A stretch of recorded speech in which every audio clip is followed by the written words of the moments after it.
Hello, today I'm going to show you how to change the mouse double click speed in Windows 11.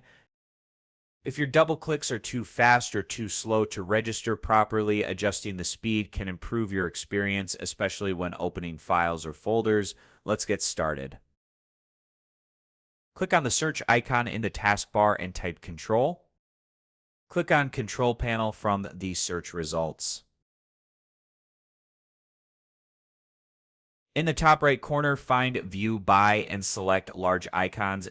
This will make it easier to find the mouse option. Click on Mouse from the list. Move the slider to the left to slow down or to the right to speed up the double click. Move the slider to the left to slow down or to the right to speed up the double click.